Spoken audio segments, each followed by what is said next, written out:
definitely Harriet. I was actually thinking kanina kung ipinad nga na Blacklist yung Harriet was the clone para dito sa side dito ni Kelra. Pero yeah, ang daming choices dito ni Kelra for his own heroes. Harriet would probably the best one na magamit niya dito. And looking at Blacklist International right now, they were going ham dito sa early stages of the game. Nakakatakot ang early game ng Blacklist International. It's all about execution to hold the line. And for the late game, they could potentially take it from there. Same storyline. Early game, Blacklist. Late game, Exe. Here we go! Execration, one game away. Blacklist International Agents, kailangan ng itaas ang inyong mga kamay at ibigay sa kanila ang energy ball. Makikita na ba natin ang bagong kabanata sa mundo ng MLBB Esports? May napakaganda ng storya. Exactly. Pag-isipin mo na match point ulit ang execution. Tapos yung pag-control nila sa draft, pati yung mismong hero sila, sobrang gaganda para sa kanila. Sobrang meta, kapisado pa. But, if you look back, nandito sa gantong pwesto ang Blacklist International. At kung hindi ako nagkakamali, Franco pa rin ni Eson yung nagbago nun. Ito yung Destiny Draw. Oo. Ito yung best card ng nag-iisang Eson Esports. Tinanong siya ni Bonchan, Eson, kung ito ang final game mo, ano ang gusto mo? Franco.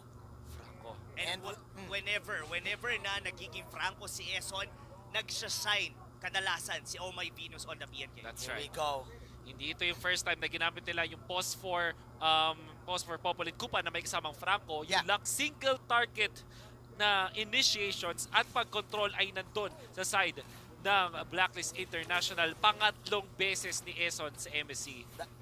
Ito na ba ang pagkakataon? Dadalhin ba tayo ni dadalhin ba tayo ni Eson sa Hook City? Tignan natin yung mga spells. 4 na flickers para sa Blacklist International. Pinag-uusapan natin kanina na madalas nasa defensive side ang Blacklist.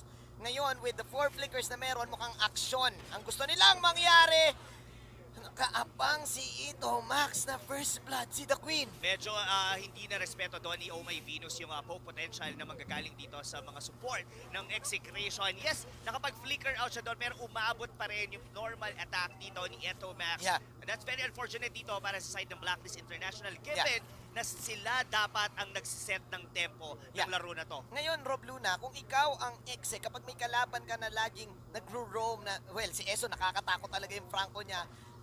Anong mindset ngayon dito ng Blacklist? Anong mindset ngayon ng exe? Iwas pusoy lang ba dapat dalawang teams? Malaking factor dito is actually si Chakno. Kasi siya yung magpo-provide dito ng vision kay KelVJ. Katulad ng ginawa nilang ngayon, that's one of the reason kung bakit hindi ma-hook ngayon dito ni Eson yung mga or rather yung buff dito kay KelVJ para ma-halt yung progress ng Brody. So hindi made-delay. Si Kel, yun yung mission kasi ni Eson dito eh. Delay the buffs at i-reset yung mga orange at saka may mga purple. KelVJ on the Brody, mukhang gagawa sila ng move sa may top lane. Sinisepan nila sa Siob. Maghintay sila ng level 4 ni Kelra. Tapos ito na, go time! It's go time. Oheb is in level 3. Naku po! Chang'o Meteor Shower. At tama ang prediction mo, Wolf. That is the first blood. Sinabayan nila yung pag-take ng Blacklist ng Turtle. Ang ganda nung timing. Not only hindi pa level 4 doon si Oheb, is sinok agad ni Chakno yung mga damage ng early towers. Kaya na-dive in nila. Kahit nag-flicker out doon si Oheb, saktong-sakto yung mga asin dito ni Kelra. Sobrang ganda nung gantong adjustment mula sa execution kasi binibigyan na talaga nila yung lane ni Oheb. Binibigay din nila yung Turtle pero okay lang kasi ito talaga yung priority. Operation Oheb sa Blacklist. Oh, talagang tuloy-tuloy pa rin ang panggagamol ng Exe sa top. Even though nawala ang dalawang players nila sa gitna, hindi nila tinitigilan si Oheb. Ang laking problema ng Meteor Shower dito ni Kelra. Though, Blacklist International, nakakuha naman sila ng trade doon sa mga kills na nangyayari doon sa top lane. Nakuha nila, na-secure nila yung Turtle, but the headline of that skirmish is na unti-unting nauubos yung mga energy shields dito sa side ng Blacklist International. And we all know, pwedeng just simply na lumipat lang si KelVJ on the bottom lane and just get for a gold from there. Kung titignan mo rito, almost 1,000 lead na dito ang execution. Bihira natin makita si Oheb sa ganitong sitwasyon. At bihira din natin makita ang Franco ni Eson. Muntikan ko na siyang tawaging Eson ni Franco. Na ganito, na nawawala, na hindi nakakuha ng magagandang hooks. Ngayon pa lang inisip ko na kinikilabutan ako kay Eson. Going for his third finals appearance sa MSC. Sa MSC. 2017, laban sa IDNS. 2018, laban sa Bren Esports or later nun. At ngayon, pangatlong beses laban sa Execration. 2 beses so far siyang nag-second place. Yeah. At sa huling chance, gagamitin niya ang kanyang signature hero na Franco. Eto na. Actually, even though nalulugi ang Blacklist sa top lane, si Wise ay hindi natin nakikita dito sa gitna na nagdo-dominate. But again, it's the same story. Yung series na ito, Blacklist is winning the early game. At unti-unting nakakuha ng clutch moments ang Exe. Kailangan pang umiwas si Blacklist sa ganito. Papasok si Renjo. Wise will target the turtle, pero naku po! Na-split! At ngayon, mukhang libre pa yung turtle. Tignan mo yung Rafaela ni ito. Max, no mo normal. Sino makakakuha? Si Renzo. Si Renjo pa. Oh no. 3-6 lamang ang Execration. 3 ang nawala sa Blacklist. Sobrang unfortunate yon dahil doon sa split-split na ginawa ni Renzo, not only getting the turtle, napatay din nila doon si Wise. And yung part na kailangan ng Blacklist International lang mag-set ng tempo, get ahead against Execration dito sa early stages of the game, parang unti-unting nawawala. Execration pa mismo ang nagsiset ng tempo. I'm pretty sure na si Ducky ay mag-agree sa akin pag sinabi kong na-prove na talaga ni Pac Bates na siya ang drafter of the universe. Kung gaano kaganda yung kanilang order of picks laban sa Blacklist International. Nagmumukhang komportable yung Execration kahit pa yung Blacklist ay nalalaro yung laro nila. At ipipilit ng Blacklist ang paghabol dito. Napakagandang time journey mula kay Jack Lu. Ang unang laban ay ating matutunghayan. Buhay pa si Renjo pero nanggigil na ang Kuya Edward nyo. Sumasapak-sapak. Left jab, right jab. Hila mula kay Jack Lu. But Edward will take that double kill. But counter go mula sa side ng Exe. Nawala si Wise pero si Edward na lang ang natira. Gaano kalakas ang sapak ni Edward Pacquiao. It's 2-2 para doon sa nangyaring skirmish. Wow, sobrang ganda ng layering of skill na ginawa doon ng Execration. Start with the time's journey doon ni Chaknu. Hindi pa nga sila tapos dahil gusto pa nilang basagin itong gitna. Oh my Venus! Papalag, flicker in kay Oh my Venus. Galit na ang Chichudog ng Reyna. Meanwhile, Kill BJ with the torn apart memory para doon sa outplay. At nandoon din yung next outplay ng Exe. Sapak laban sa sapak. Eye for an eye for both of the teams. Eto Max with the plays. Bago yung nangyari play na yun, naka-double stun siya gamit yung ultimate kaya naka-double kill si KLVJ at susugod pa rin ang Execration. Hindi pa tapos. Akala natin kailangan huminga ng bawat isang team pero kada pitas ng isa, meron pang counter ko yung isa. Ito ang problema na-overwhelm sila masyado dito ni Renzo. Yung part na tinatambayan lang sila rito ng gulaman na to, itong mismo, itong gulo na yan, literal, magulo. Ang gulo niya! Ang gulo-gulo mo. Si Kelra na meron ng Ice Queen 1, pati glowing 1, double 1 in 6 minutes. Paano ka ngayon makakapwesto? Execration, ang sabi nila, ang butas na pwede nating i-abuse sa side ng Blacklist International ay yung gold lane. Yung gold lane talaga, tignan mo si... Ngayon ko lang nakita yung attack speed boots Yes. ni Sweep Kelra. boots, oh. Sweep boots, mabilis. Kasi nagpo-push sila sa top. Yes. Oh my.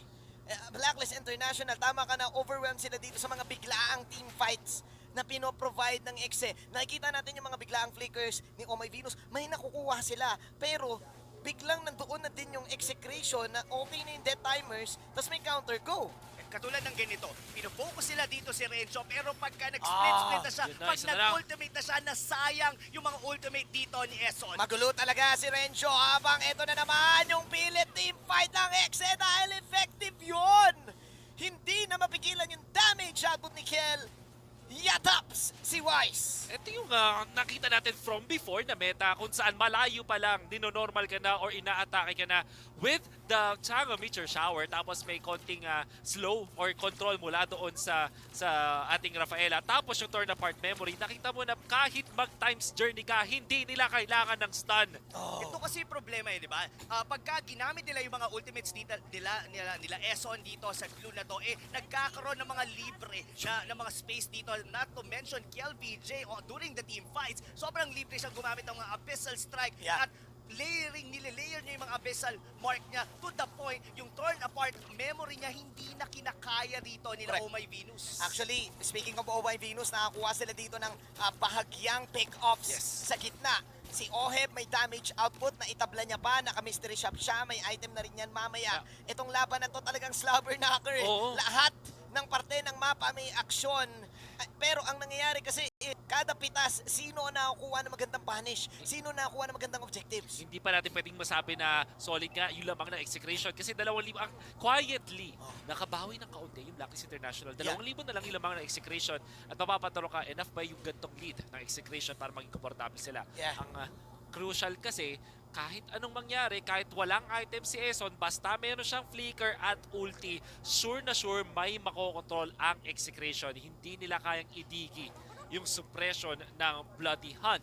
That means na no matter what happens, si Eson pwedeng makapag-1 kung iko-combo nila yon. Kaya nga naman ang execution, hindi sila pwedeng maging kampante sa pagtitok because Blacklist International, they still have a chance to win this. Unfortunately, Eson will miss that one. Nakatingin ang Blacklist ngayon kay Uncle Eson na kay Tito ang lakas! Pero inila tunaw ang taba ni Eson! Oh no! Execration! Sila pa naka-pick off. Ano kang itutuloy pa nila? Dahil si Renjo ay nakakuha na ng isa. Sinong sinasabunutan niya? Nako! Ang Reyna sinasabunutan. Pero syempre mapapa-flicker out si Renjo habang si Kiel ay gumagamit ngayon ng kanyang napakalakas na damage para sa Lord na ito. Ito kasi yun it's either hit or miss yung hook dito ni Eson. Pag hindi siya tumama, maghihintay ka dito ng time kung saan na pwede nila na makahook. Pero pwede silang maunahan dito nila Chakto with the reverse time. Ngayon, sugod dito ang mga members sa execution. Eto na yung kagat ni Eson pero pitin na yung damage output dahil yung Blacklist ngayon tumatakbo na. Oh no! Oh no, no, no, no, no! Tuloy pa rin ang pagsugod ng Exe. Dalawa ang nawala sa side ng Blacklist. May kasama pang buff. Execration, kailan nangyari to na meron na silang pang bait tactics? Hindi nila tinuloy yung Lord kasi alam nila pwede sila mag-punish at mas maganda pa yung makukuha nila. Oheb, Lalaban na lang ang Puinersa na. Oh no! 10 Beats Productions para sa Blacklist. Uuwi ba tayo ng maaga? Pilipinas, execration ngayon. Buhay pa ang 5. Walang minions though. Eto na, galit na ang Reyna. Pinalabas na ang Popol and Kupa na to. Pero tatlo ang wala ngayon sa Blacklist International. Still, execution, nire-respeto nila yung comeback capability ng Blacklist International at pwede naman nilang kunin muna tong Lord dito and from there, pwede nilang sunod-sunurin yung kanilang kalamangan against Blacklist International. Shock Mamba, 0 deaths on the Diggy. At ngayon nagbumabersa ng execution. Yung pagtutulungan nila sa isa't isa, pag-bait nila, sobrang crucial. At kapag si Eson ay napaangat, kahit nga si Oheb, anybody from Blacklist International na napasama ng pwesto, quick to punish si Chakto gamit yung reverse time. Kasi nga naman meron din siyang Aegis, pati times journey. So, nandun ang sustain. Oracle first item. From Chakto. Not only that, look at the items dito ni Kelra. Halos lock item na dito. Yung isang Chang'e na to. That's one of the reasons kung bakit ang bilis nila mantunaw dito sa members ng Blacklist. Is this it? Ito na pa ang final hura. Level 1 Lord pa lang ite. Ayun na! Yung hila! Hinila pa si Renjo yung pinapakunat pero ayun yung kagat ni Eson dito. Nagamit pa nila yung damage out ng tower. Meanwhile, 30 seconds down si Renjo. Blacklist International. Unang pagdating ng Hook City ni Eson. Like we said, pag may na-lockdown, may pangtunaw, nandyan si Oheb, gamit ang Lunox. No matter what happens, merong chance na ma-1 ang execution. Isa na naman, second attempt! Dulce! Hila-hila Dulce! Yatap si KLBJ! Ito na yung paghabol ng Blacklist, pero yun yung mid-jet shower! Ang pagbango ng api! Ang paghiganti ni Kelra! Dalawa this time ang nawala sa Blacklist, pero tatakbo pa rin sila. Execration Execration. Hindi tumama ngayon ang hook ni Eson, pero super slow mula syempre kay Eto Max. Yun yung counter go. Ohe, pumasok, pero nako, sumugod ang Execration. The supports are real. Nandito pa rin si Renjo. Super healing galing mula kay Jack Mamba. Godlike si Kelra at mukhang ubos ang Blacklist International. Triple kill ang nangyari. 24-10. Ngayon pa lang mabubuhay si Venus. Wala pa namang minion dito, Manjin, at wall back-to-back yung magagandang mga hook doon my ni goodness. Eson. Pero yung paghabol nila doon sa Execration, Kelra, sakto yung cooldown ng Meteor Shower niya. Tinunaw niya ang mga members dito ng Blacklist International. Ngayon, si Renzo ang nandito sa gitna. Alam ng Exe na mag-aabol dito yung Blacklist after ng second hook. Kaya lumaban na lang sila. Sabi nila, laban lang! Walang atrasan! At ngayon, Exe si shot! Eson, Exe shot talaga! They're not taking away their shot! Dahil naku po, eto na ba yun? Eto na ba yun? Execution! Unti na lang yung base. Here comes the Ruby DD play. Nako, mabubuhay pa ang base ng side ng Blacklist. Pero major shower coming in! Damage shot mula kay KLBJ. Pinipilit na ngayon ng Exe yung base. Pero hindi na magiging enough yung damage ni Wise. Pasok na lang si Edward. Tatlo ang nasa side ng Exe. Nabuhay ang stun! Oheb! Oheb! Oheb! Oheb! Mapapa-oh no na lang. Tuloy-tuloy pa rin ang gera. Yung base! At Kelra! Maligayang pagdating sa lupon ng Execration! Your MSC Champions na 2021!